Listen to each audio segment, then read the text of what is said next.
그날 밤 저는 사람이 죽는 소리를 들었습니다. 아니, 정확히는 죽지 못하는 소리였습니다. 새벽 3시 47분 서울 청암의료재단 12층 VIP 병동.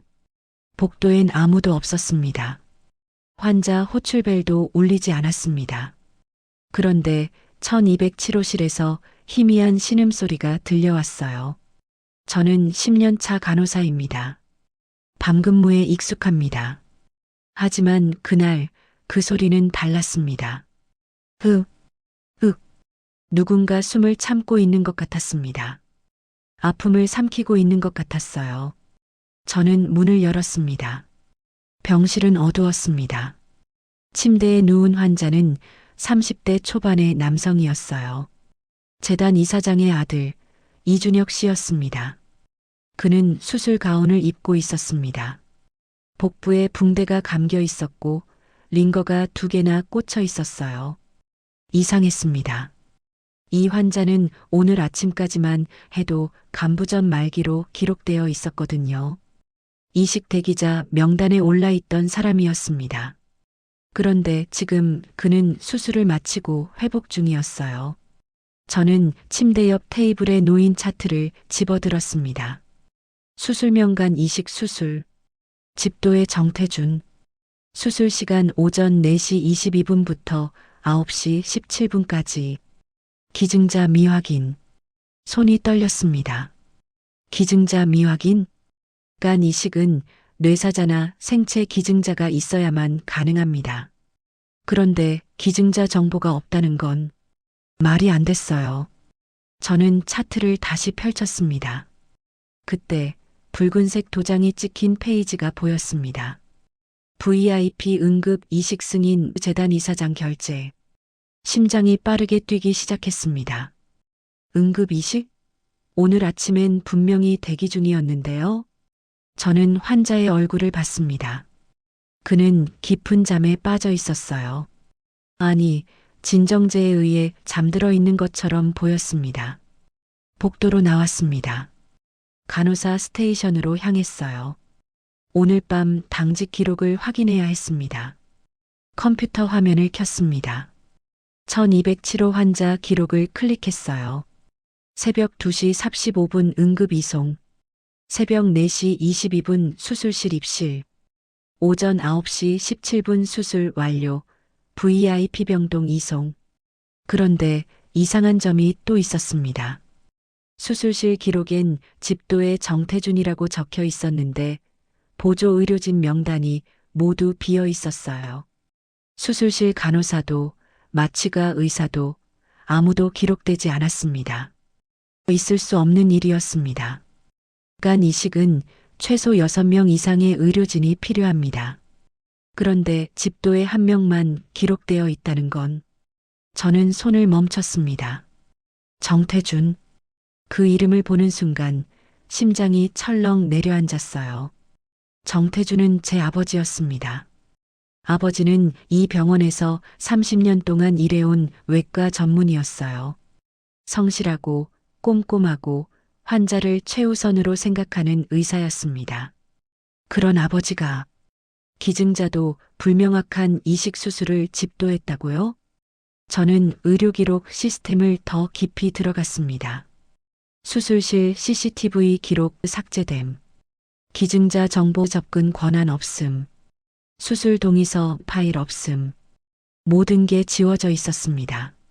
마치 누군가 의도적으로 흔적을 지운 것처럼요. 저는 화면을 끄고 자리에서 일어났습니다. 복도는 여전히 조용했어요. 환자들은 모두 잠들어 있었습니다. 하지만 저는 잠들 수 없었습니다. 뭔가 잘못됐습니다. 아주 크게 잘못됐어요. 그리고 그 중심엔 제 아버지가 있었습니다. 새벽 4시, 저는 병원 지하 1층 의료기록실로 내려갔습니다. 여기엔 아직 전산화되지 않은 오래된 서류들이 보관되어 있었어요. 문을 열었습니다. 먼지 냄새가 났습니다. 오래된 종이와 잉크 냄새였어요. 저는 손전등을 켜고 캐비닛을 뒤지기 시작했습니다. 2024년 2025년. 올해 기록을 찾았어요. VIP 환자 파일함을 열었습니다. 그 안에서 1207호 환자 이준혁의 두꺼운 파일을 꺼냈습니다. 펼치는 순간 숨이 멎었습니다. 파일 안엔 수술 동의서가 있었어요. 하지만 기증자 서명란은 비어 있었습니다.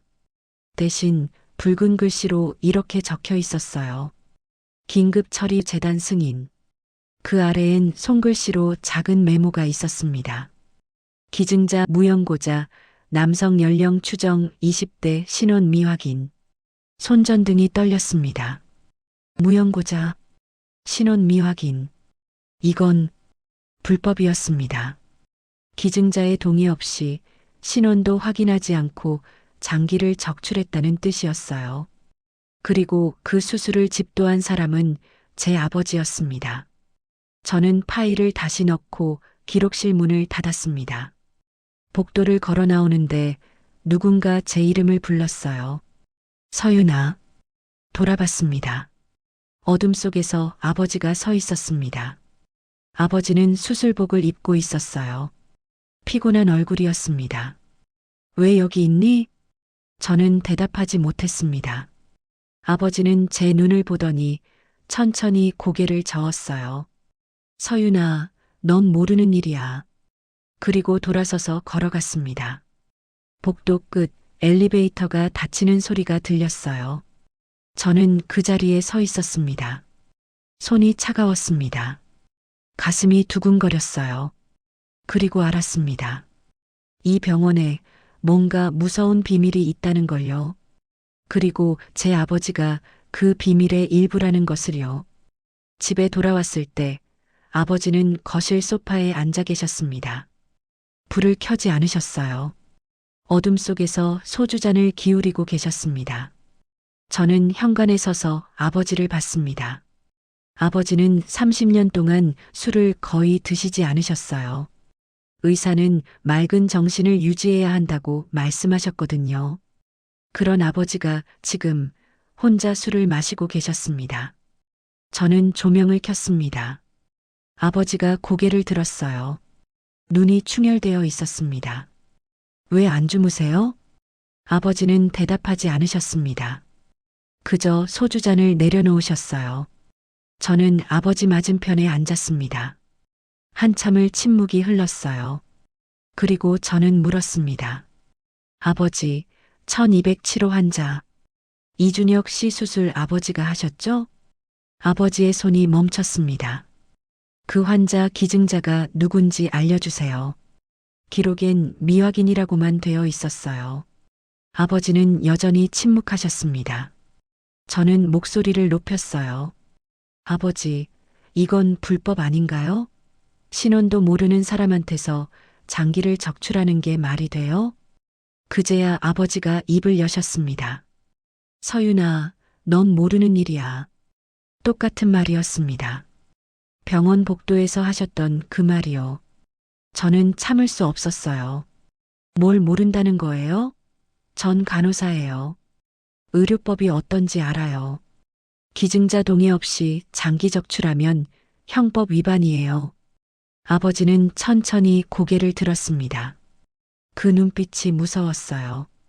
처음 보는 표정이었습니다. 넌 그냥 모른 척하면 돼. 그리고 자리에서 일어나 방으로 들어가셨습니다. 문이 닫혔어요. 저는 거실에 혼자 남았습니다. 가슴이 답답했어요. 아버지가 제게 거짓말을 하고 계셨습니다. 아니, 진실을 숨기고 계셨어요. 다음 날 저는 일찍 병원에 출근했습니다. 밤새 잠을 이루지 못했어요. 아버지의 표정이 계속 떠올랐습니다. 저는 의료정보팀으로 향했습니다. 수술실 CCTV를 확인해야 했어요. 그날 새벽 수술이 정말로 진행됐는지, 누가 참여했는지 알아야 했습니다. 정보팀 직원에게 요청했습니다. 11월 9일 새벽 4시부터 9시까지 3번 수술실 CCTV 기록 좀 볼 수 있을까요? 직원이 컴퓨터를 확인하더니 고개를 갸우뚱했어요. 이상하네요. 그날 기록이 없어요. 없다뇨? 삭제된 것 같은데요. 보통 CCTV는 30일간 자동 보관되거든요. 근데 이 날짜만 통째로 사라졌어요. 심장이 쿵 내려앉았습니다. 누가 삭제할 수 있어요? 병원 보안팀이나 아니면 재단 이사회 승인이 있어야 가능해요. 재단. 다시 그 이름이 나왔습니다. 저는 정보팀을 나와 복도를 걸었어요. 뭔가 큰 힘이 이 사건을 덮고 있었습니다. CCTV를 삭제하고 기록을 조작하고 증거를 없애고 있었어요. 그리고 제 아버지는 그 힘의 일부였습니다. 저는 멈춰 섰습니다. 복도 끝에 재단 이사장실이 보였어요. 이강욱 이사장, 이준혁의 아버지, 그리고 이 병원의 실질적인 소유주였습니다. 저는 발걸음을 옮겼습니다. 이사장실 앞까지 갔어요. 문 너머로 목소리가 들렸습니다. 정 박사, 수고 많았네. 덕분에 우리 준혁이가 살았어. 아버지 목소리였습니다. 당연히 해야 할 일이었습니다. 그래, 자네 덕분이야. 이번 일은 우리끼리만 아는 걸로 하지. 알겠지? 예. 대화가 끊겼습니다. 저는 황급히 복도 모퉁이로 숨었어요. 문이 열렸습니다. 아버지가 나오셨어요. 아버지는 고개를 숙인 채 빠르게 걸어가셨습니다. 어깨가 축 처져 있었어요. 제가 아는 아버지가 아니었습니다. 당당하고 자신감 넘치던 외과 의사가 아니었어요. 죄를 짓고 도망치는 사람의 뒷모습이었습니다. 저녁 늦게 저는 다시 집으로 돌아왔습니다. 아버지는 또 술을 드시고 계셨어요. 이번엔 소주병이 2개나 비어 있었습니다. 아버지는 고개를 들지 않으셨어요. 저는 그 옆에 앉았습니다. 한참을 지켜봤어요. 아버지의 손이 떨리고 있었습니다. 술잔을 제대로 잡지 못하고 계셨어요. 아버지, 도대체 무슨 일이에요? 아버지는 입술을 떨었습니다. 그리고 중얼거리셨어요. 그 애를 살릴 수밖에 없었어. 네. 준혁이를 살리려면 누군가는 죽어야 했어. 몸이 굳었습니다. 누군가는 죽어야 했다고요? 아버지는 술잔을 바닥에 내려놓으셨습니다. 그리고 두 손으로 얼굴을 감싸셨어요. 난 의사야. 환자를 살려야 해. 그게 내 의무야. 목소리가 떨리고 있었습니다. 하지만 그 애는 이름도 없었어. 신원도 없었어. 그냥 사라져도 아무도 모를 사람이었어. 저는 숨이 막혔습니다. 아버지가 무슨 말을 하고 계신 건지 알 수 있었어요. 기증자는 무용고자였습니다. 아무도 찾지 않을 사람이었어요. 그래서 죽였다는 건가요? 아버지, 설마. 아버지는 고개를 저었습니다. 난 선택할 수 없었어. 재단에서 명령했어. 준혁이를 살리라고. 어떤 방법을 써서라도. 손이 떨렸습니다. 그래서 무용고자를 죽인 거예요? 아버지는 대답하지 않으셨습니다. 하지만 그 침묵이 대답이었습니다.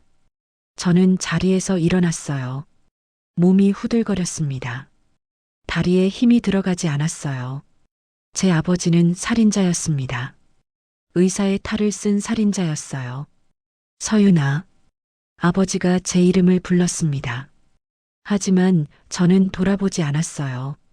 방으로 들어가 문을 잠갔습니다. 침대에 주저앉았어요. 눈물이 나왔습니다. 아버지를 존경했습니다. 자랑스러워했어요. 하지만 이제 그 사람을 어떻게 봐야 할지 모르겠습니다. 제 아버지는 누군가의 생명을 빼앗았습니다. 그리고 그 사실을 숨기고 살고 계셨어요. 저는 베개에 얼굴을 묻었습니다. 밖에서 아버지가 중얼거리는 소리가 들렸어요. 미안해. 정말 미안해. 하지만 그 사과가 누구를 향한 건지 알 수 없었습니다. 죽은 기증자에게인지 아니면 저에게인지. 그날 밤 저는 결심했습니다. 진실을 밝혀야겠다고. 아버지가 저지른 일이 무엇이든 그건 세상에 드러나야 한다고. 설령 그게 제 아버지를 감옥에 보내는 일이 되더라도요. 다음 날 저는 병가를 냈습니다. 더 이상 병원에서 평범하게 일할 수 없었어요.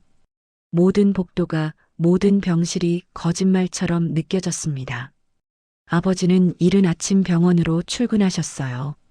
어젯밤 일은 없었던 것처럼 정장을 입고 나가셨습니다. 저는 아버지가 나간 후 서재로 향했습니다. 아버지의 서재는 항상 잠겨 있었어요. 하지만 예비 열쇠가 어디 있는지 알고 있었습니다. 문을 열었습니다. 서재는 조용했어요. 의학 서적들이 빽빽이 꽂혀 있었습니다. 저는 책상 서랍을 열기 시작했어요. 진료 기록, 학회 자료, 논문 초안들, 그리고 맨 아래 서랍에서 USB 하나를 발견했습니다. 라벨에는 이렇게 적혀 있었어요. 재담 기밀.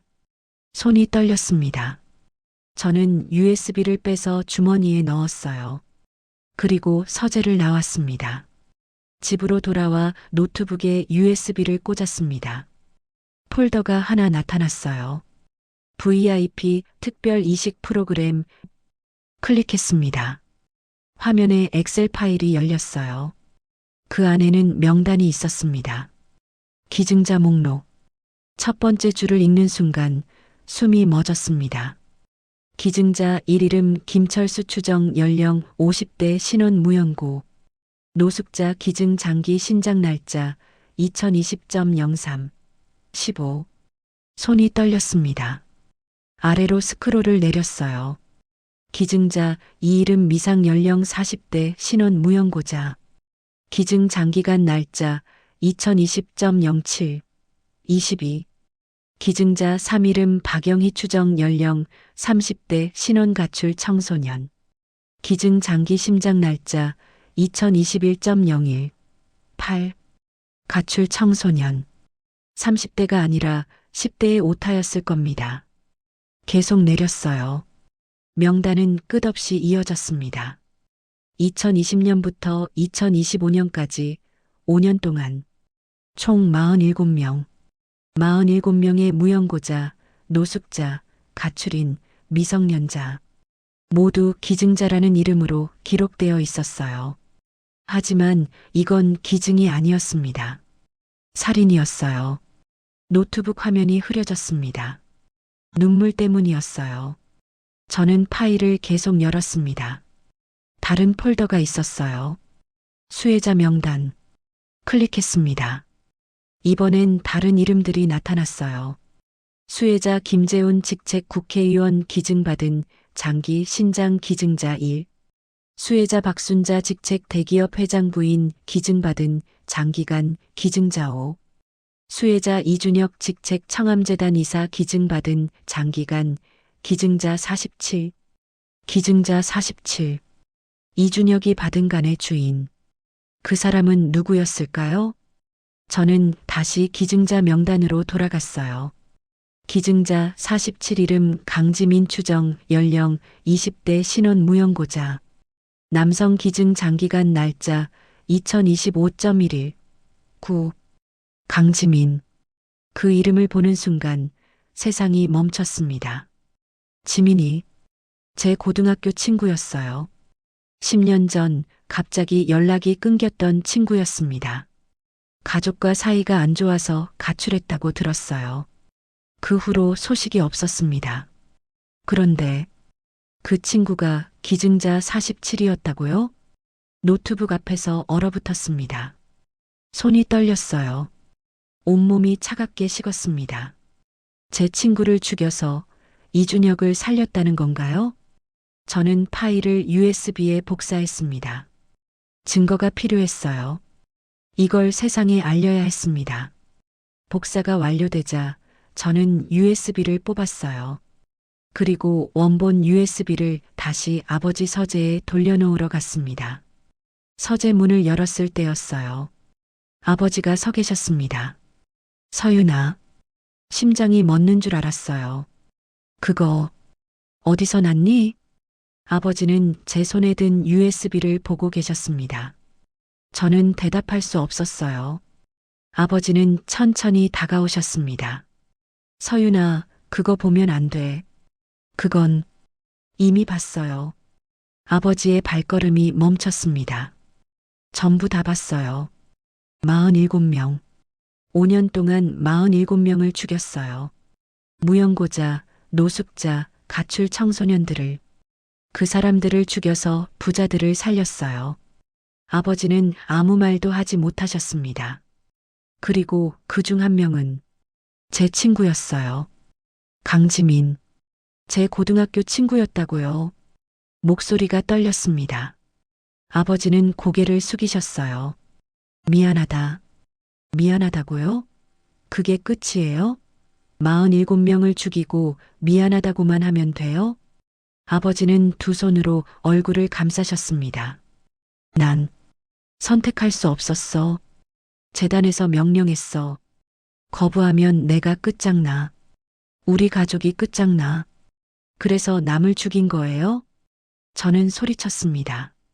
그 사람들도 가족이 있었을 거예요. 비록 무연고자였어도 노숙자였어도 그 사람들도 살 권리가 있었어요. 아버지는 무너지셨어요. 벽에 기대어 주저앉으셨습니다. 미안해.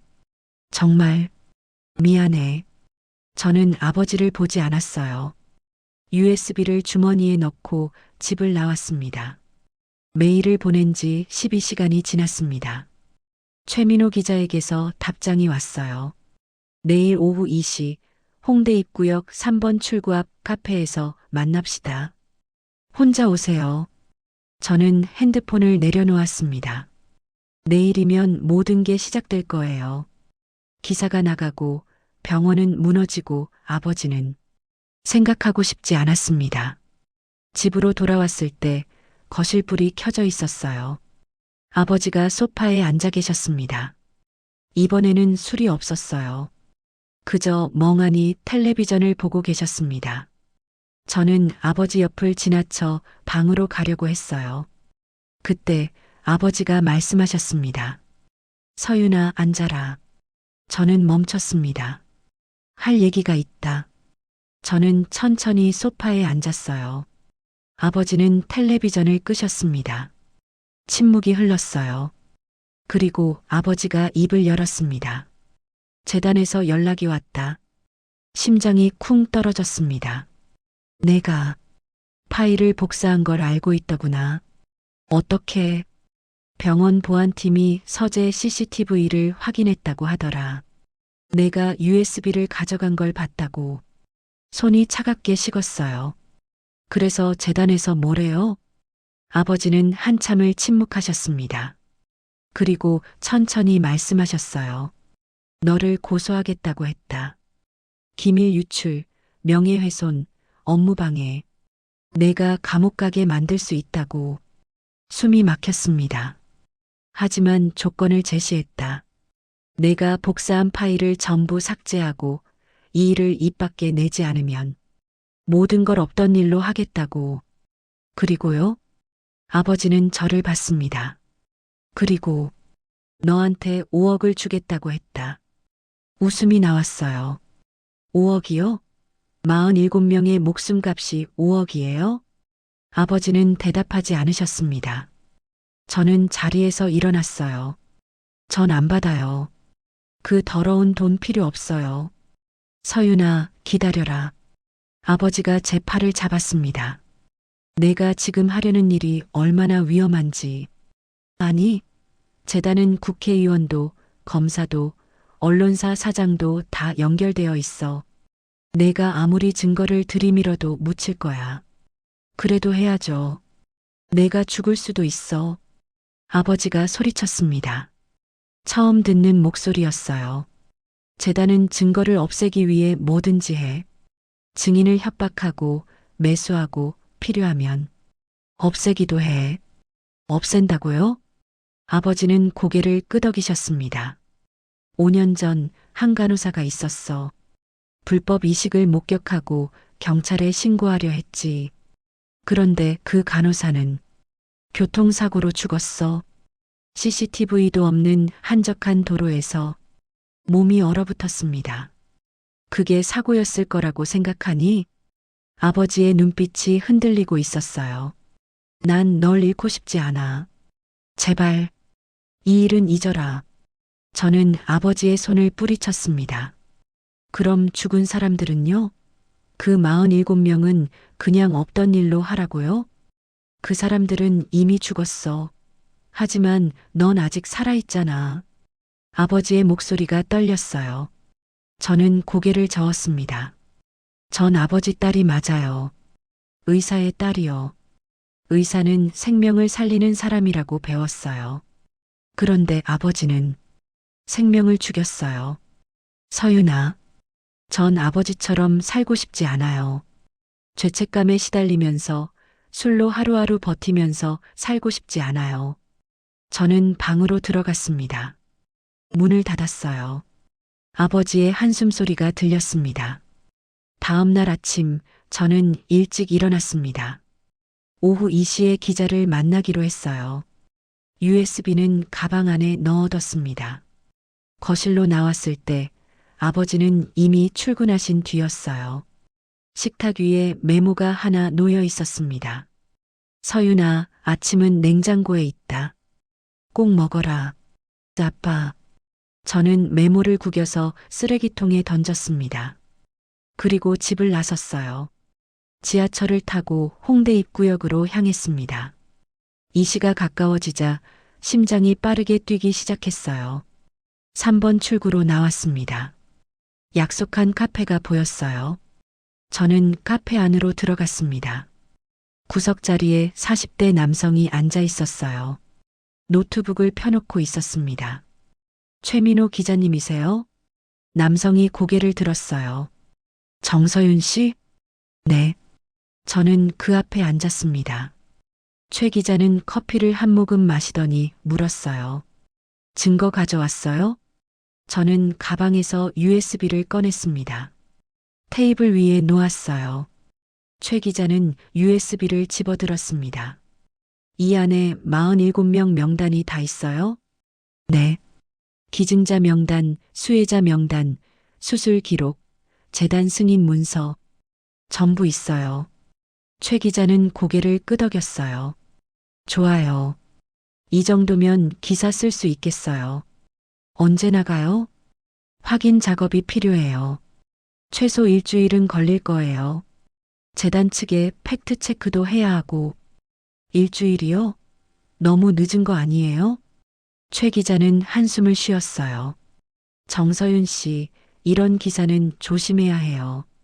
하나라도 틀리면 우리가 명예훼손으로 고소당해요. 특히 상대가 재단이면. 그때였습니다. 카페 문이 열렸어요. 정장 차림의 남자 2명이 들어왔습니다. 그들은 곧장 저희 테이블로 걸어왔어요. 정서윤 씨? 심장이 멎었습니다. 내가 정서윤이지? 남자 중 한 명이 물었어요. 저는 대답할 수 없었습니다. 남자는 신분증을 꺼냈어요. 청암의료재단 법무팀입니다. 당신을 기밀 유출 혐의로 고소합니다. 뭐라고요? 그리고 이 USB는 재단 소유의 기밀 문서이므로 압수합니다. 남자가 테이블 위에 USB를 집어들었어요. 안 돼요. 저는 손을 뻗었지만 다른 남자가 제 팔을 잡았습니다. 저항하면 공무집행방해로 추가 고소됩니다. 공무집행방해요? 당신들 경찰도 아니잖아요. 최 기자가 끼어들었어요. 남자는 비웃었습니다. 우리가 경찰을 부를 수도 있죠. 정서윤 씨, 당신 지금 회사 기밀을 외부에 유출하려 했어요. 이건 산업스파이법 위반입니다.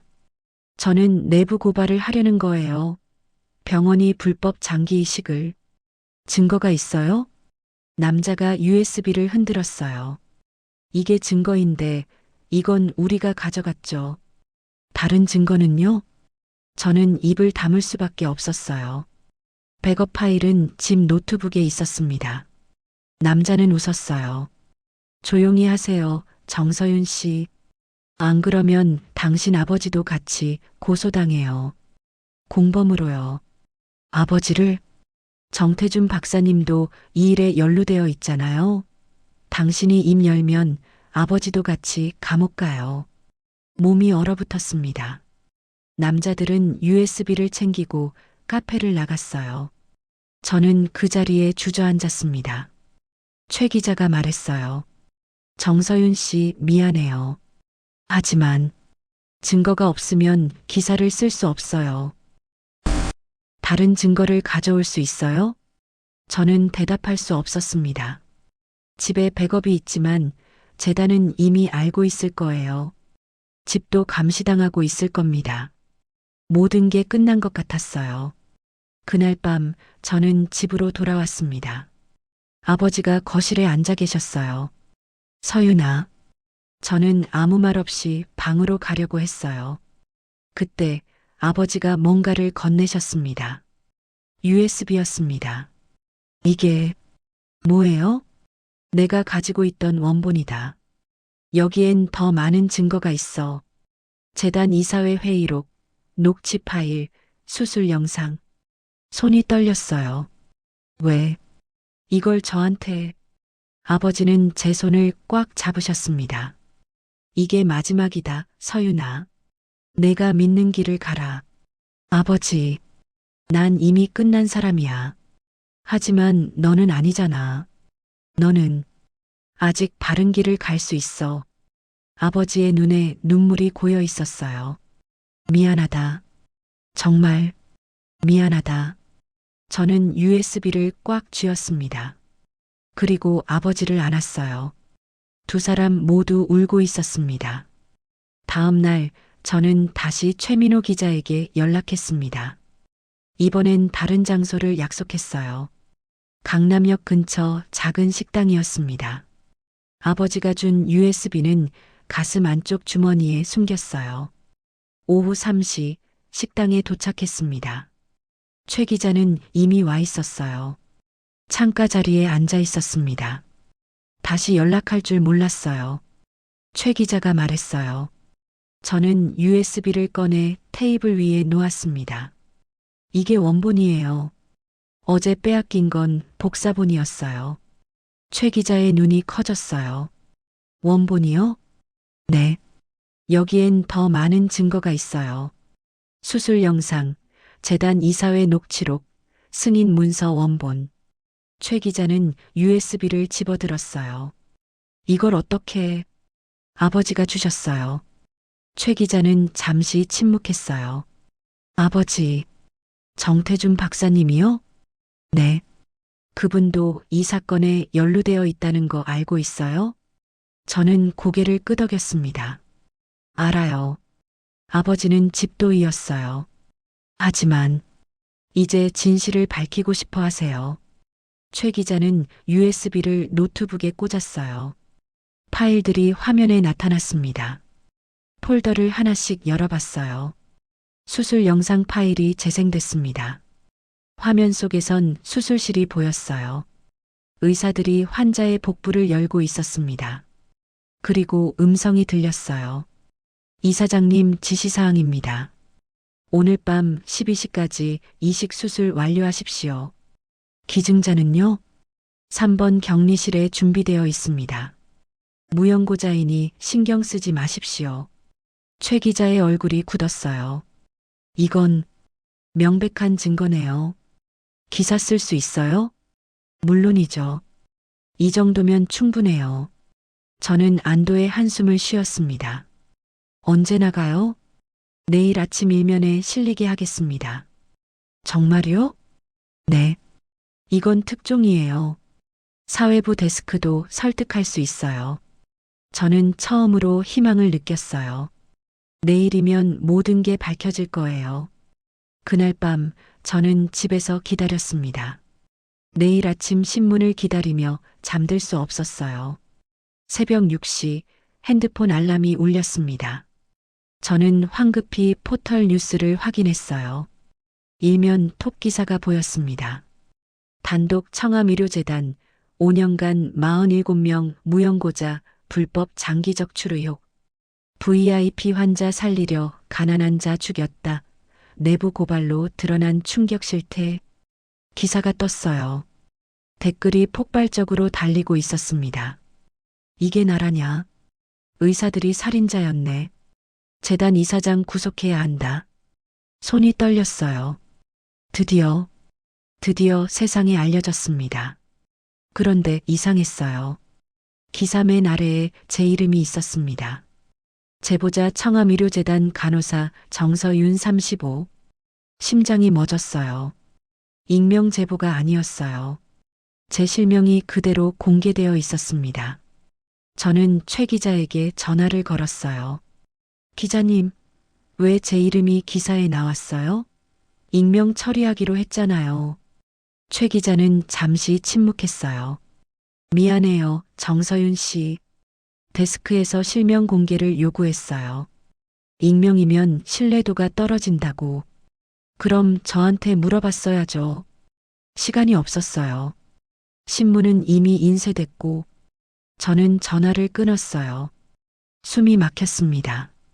제 이름이 공개됐어요. 이제 재단은 저를 찾아올 겁니다. 그때 핸드폰이 울렸어요. 병원에서 온 문자였습니다. 정서윤 간호사님, 오늘 오전 10시까지 인사팀으로 출근해 주시기 바랍니다. 청암의료재단 인사팀. 손이 떨렸어요. 시작됐습니다. 오전 10시 저는 병원 인사팀에 도착했습니다. 팀장이 저를 맞이했어요. 정서윤 씨 앉으세요. 저는 의자에 앉았습니다. 팀장은 서류 한 장을 건넸어요. 해고 통지서. 뭐예요 이게? 정서윤 씨는 오늘부로 해고됩니다. 사유는 회사 기밀 유출 및 명예훼손입니다. 명예훼손이요? 전 진실을 말한 거예요. 그건 법원이 판단할 문제입니다. 일단 우리는 당신을 해고합니다. 이건 부당해고예요. 당신이 노동청에 제소하든 변호사를 선임하든 자유입니다. 하지만 오늘부로 당신은 이 병원 직원이 아닙니다. 팀장은 명찰과 출입증을 요구했어요. 저는 어쩔 수 없이 건넸습니다. 10분 안에 개인 물품을 챙겨서 나가주세요. 저는 간호사 휴게실로 갔어요. 동료들이 저를 봤습니다. 하지만 아무도 말을 걸지 않았어요. 다들 고개를 돌렸습니다. 저는 사물함을 열고 물건을 챙겼어요. 그때 후배 간호사 한 명이 다가왔습니다. 선배님, 괜찮으세요? 응, 괜찮아. 근데 선배님, 왜 그런 짓을 하신 거예요? 병원 고발하고 그러면 우리도 다 피해보잖아요. 병원 망하면 우리 다 실직자 되는 거예요. 저는 말문이 막혔어요. 그리고 솔직히 그 사람들 어차피 무연고자잖아요. 아무도 찾는 사람 없었던 거 아니에요? 가슴이 철렁 내려앉았습니다. 너 지금 무슨 말 하는 거야? 전 그냥 현실적으로 생각하는 거예요. 그 사람들 죽어도 누가 슬퍼해요? 차라리 그 장기로 중요한 사람 살리는 게 더 낫지 않아요? 저는 아무 말도 할 수 없었어요. 후배는 돌아서서 갔습니다. 저는 사물함 문을 닫았어요. 이게 현실이었습니다. 집으로 돌아오는 길, 저는 핸드폰을 확인했어요. 기사 댓글이 계속 달리고 있었습니다. 하지만 분위기가 바뀌고 있었어요. 그래도 환자는 살린 거 아니야? 의사들 너무 욕먹는 거 아님? 무연고자들 어차피 죽을 사람들이었잖아. 이 간호사가 병원 망하게 하려고 과장한 거 아님? 손이 떨렸어요. 여론이 바뀌고 있었습니다. 재단이 언론 플레이를 시작한 거예요. 저녁 뉴스가 나왔습니다. 청암의료재단 이사장이 기자회견을 열었어요. 우리 병원은 모든 절차를 합법적으로 진행했습니다. 일부 직원의 악의적인 왜곡으로 명예가 훼손되었습니다. 법적 대응을 검토 중입니다. 화면 속 이사장은 당당했어요. 마치 피해자인 것처럼 말하고 있었습니다. 저는 텔레비전을 껐어요. 세상은 냉담했습니다. 진실을 말해도 아무도 믿지 않았어요. 오히려 저를 문제아 취급했습니다. 그날 밤 저는 소파에 앉아 있었어요. 아버지는 아직 퇴근하지 않으셨습니다. 핸드폰이 울렸어요. 모르는 번호였어요. 받았습니다. 정서윤 씨? 낯선 남자 목소리였어요. 네. 누구세요? 조용히 해. 안 그러면 내 가족도 다친다. 심장이 멎었어요. 뭐? 뭐라고요? 병원 일에 더 이상 개입하지 마. 알겠어? 전화가 끊어졌습니다. 저는 핸드폰을 떨어뜨렸어요. 온몸이 떨렸습니다. 협박이었어요. 재단이 저를 협박하고 있었습니다. 그때 현관문이 열렸어요. 아버지가 들어오셨습니다. 아버지는 제 얼굴을 보더니 달려오셨어요. 서윤아, 무슨 일이야? 저는 아버지를 안았습니다. 그리고 울었어요. 아빠, 무서워. 아버지는 저를 꽉 안아주셨어요. 괜찮아, 괜찮아. 하지만 괜찮지 않았어요. 세상은 제 편이 아니었습니다. 진실을 말했지만 아무도 들으려 하지 않았어요. 저는 혼자였습니다. 3일 후 아버지가 쓰러지셨습니다. 병원에서 수술 중이었대요. 갑자기 가슴을 움켜쥐고 쓰러지셨다고 했어요. 심장마비였습니다. 저는 응급실로 달려갔어요. 중환자실 앞에서 기다렸습니다. 의사가 나왔어요. 보호자이십니까? 네, 딸이에요. 심근경색입니다. 다행히 빨리 발견해서 응급 스텐트 시술을 했습니다.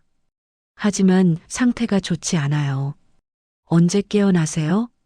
지금은 알 수 없습니다. 다리에 힘이 풀렸어요. 중환자실 창문 너머로 아버지가 보였습니다. 산소호흡기를 달고 계셨어요. 눈을 감고 계셨습니다. 저는 유리창에 손을 댔어요. 아빠, 그때 간호사가 다가왔습니다. 환자분 개인 소지품이에요. 봉투를 건넸어요. 안에는 지갑, 핸드폰, 그리고 작은 수첩이 있었습니다. 저는 수첩을 펼쳤어요. 아버지의 필체로 빽빽하게 적혀 있었습니다. 김철수 무연고 신장 미안하다. 박영희 가출 청소년 심장 용서해다오. 이수진 노숙자간 살려줘서 미안해. 죽은 사람들의 이름이었어요. 아버지가 직접 손으로 적은 명단이었습니다. 손이 떨렸어요. 페이지를 넘겼습니다. 그리고 마지막 페이지에서 멈췄어요. 강지민간 그 아이. 내 나이 또래였어. 서윤아, 미안하다. 아빠가 내 친구를 죽였어. 눈물이 흘러내렸습니다. 지민이, 제 친구 지민이. 아버지는 알고 계셨어요. 기증자 47이 제 친구라는 걸요. 그래서 더 괴로워하셨던 거예요. 저는 수첩을 꽉 쥐었습니다. 중환자실 창문 너머 아버지는 여전히 눈을 감고 계셨어요. 일주일이 지났습니다. 아버지는 깨어나지 않으셨어요. 저는 매일 병원에 갔습니다. 중환자실 앞에서 기다렸어요. 그러던 어느 날 병원 측에서 통보가 왔습니다. 정태준 박사님, 과로사로 처리됩니다. 과로사요? 네. 업무 중 발생한 심근경색이니까요. 저는 웃음이 나왔어요. 과로사. 아버지는 죄책감에 죽어가고 계셨어요. 47명의 목숨 때문에요. 그런데 병원은 과로사라고 기록했습니다. 모든 걸 덮으려는 거였어요. 저는 병원 복도를 걸었습니다. 아버지의 수첩을 꺼내봤어요. 47명의 이름. 아버지가 평생 짊어지고 살았던 죄였습니다. 이제 이 죄를 세상에 알려야 했어요. 아버지를 위해서라도요. 저는 핸드폰을 꺼냈습니다. 최민호 기자에게 사진을 찍어 보냈어요. 이게 증거예요. 아버지가 직접 쓴 명단이에요. 기사 다시 써주세요. 답장이 왔어요. 죄송합니다. 저희 신문사 재단 측으로부터 압력받았어요. 더 이상 이 사건 다룰 수 없습니다. 심장이 철렁했어요. 그럼 다른 기자 소개해 주세요. 어느 언론사도 안 받을 거예요. 재단이 광고주거든요. 미안합니다. 핸드폰을 떨어뜨렸어요. 언론도 막혔습니다. 모든 문이 닫혔어요. 저는 중환자실로 돌아갔습니다. 아버지는 여전히 누워 계셨어요. 저는 유리창 너머로 말했어요. 아빠, 제가 끝까지 할게요. 아빠가 못다한 일 제가 마저 할게요. 아버지는 대답하지 않으셨어요. 하지만 저는 알았습니다. 이제 제가 해야 할 일이 무엇인지요. 저는 스스로 기자회견을 열기로 했습니다. 언론이 막혔다면 제가 직접 나서는 수밖에 없었어요. SNS에 공지를 올렸습니다. 청암의료재단 불법 이식 진실 폭로 기자회견 11월 25일 오후 2시 서울시청 앞 광장. 아버지의 수첩, USB 파일, 수술 영상. 모든 증거를 준비했어요. 당일 광장엔 사람들이 모였습니다. 기자들, 시민들, 그리고 병원 직원들도 있었어요. 저는 마이크 앞에 섰습니다. 손이 떨렸어요. 하지만 시작해야 했습니다. 안녕하십니까? 저는 청암의료재단 전 간호사 정서윤입니다. 카메라 플래시가 터졌어요. 저는 오늘 이 병원이 5년 동안 47명의 무연고자를 살해하고 장기를 적출한 사실을 폭로하기 위해 이 자리에 섰습니다. 웅성거림이 들렸어요. 저는 아버지의 수첩을 들어 올렸습니다. 이것은 제 아버지 정태준 박사가 직접 작성한 명단입니다. 47명의 이름과 날짜가 적혀 있습니다. 스크린에 수첩 사진이 띄워졌어요. 사람들이 숨을 죽였습니다. 이 중 한 명은 제 친구였습니다. 강지민. 10년 전 가출했던 제 고등학교 동창이었어요. 목소리가 떨렸어요. 병원은 이 사람들을 무연고자라고 불렀습니다. 어차피 아무도 찾지 않을 사람이라고 했어요. 하지만 틀렸습니다. 눈물이 났어요. 이 사람들에게도 이름이 있었어요.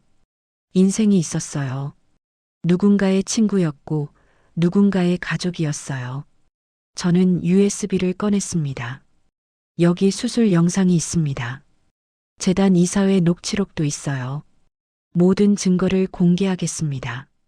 그때였습니다. 뒤에서 누군가 소리쳤어요. 저 여자 거짓말하고 있어요. 돌아봤어요. 병원 직원들이었습니다. 저 간호사 병원에서 해고당한 후 복수하려고 거짓 증거 만든 거예요. 수첩도 조작한 거예요. 정태준 박사님은 과로로 쓰러진 거지 죄책감 때문이 아니에요. 사람들이 웅성거리기 시작했어요. 저는 마이크를 잡았습니다. 아닙니다. 이건 진실이에요. 하지만 목소리가 묻혔어요. 그때 청암재단 법무팀이 나타났습니다. 정장 입은 남자들이 경찰을 대동하고 왔어요.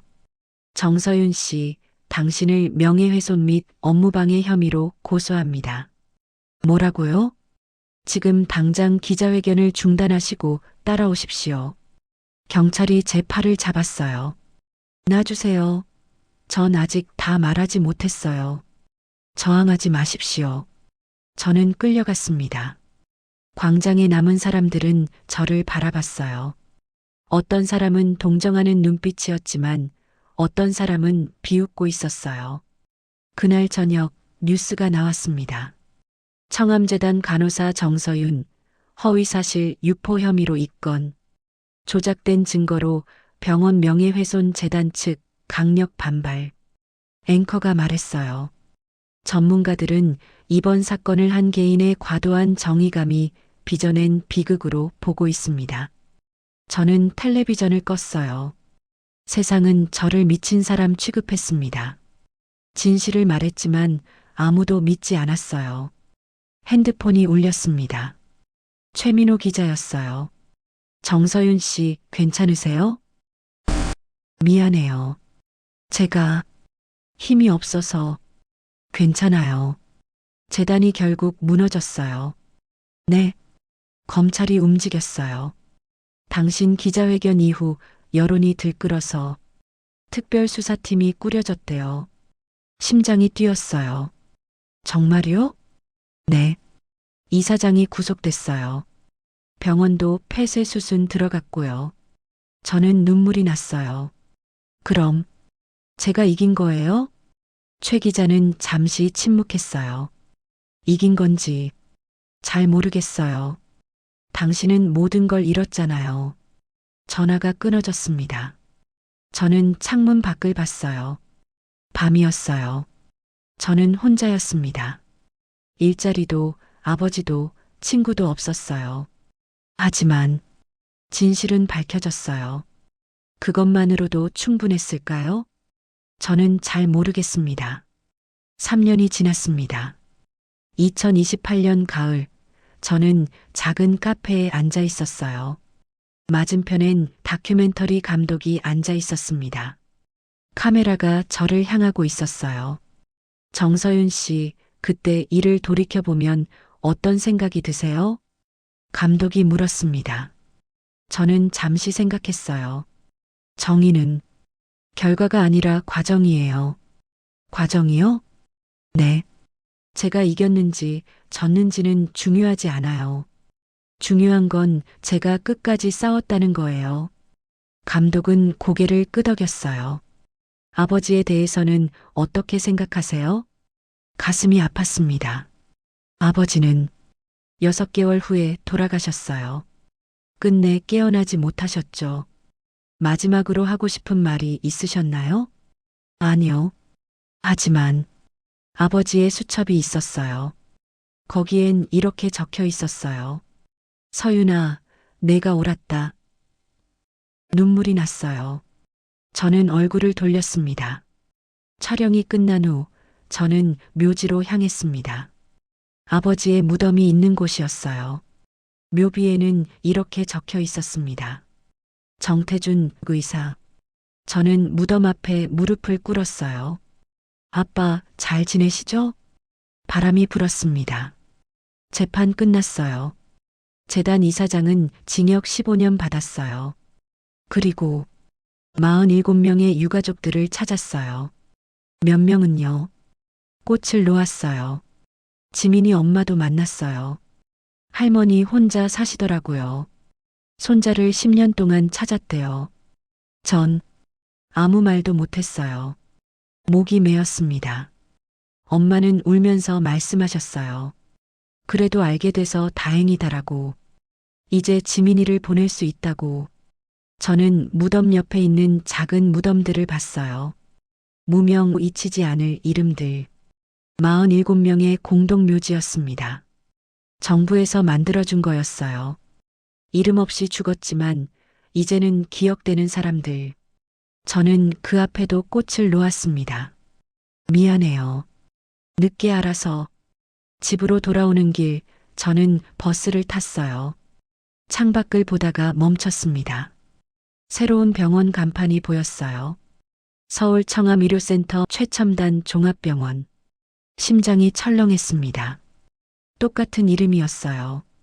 재단은 무너졌지만 다른 자본이 다시 병원을 세웠습니다. 같은 자리에 같은 이름으로요. 저는 버스에서 내렸어요. 병원 앞까지 걸어갔습니다. 로비는 깨끗했어요.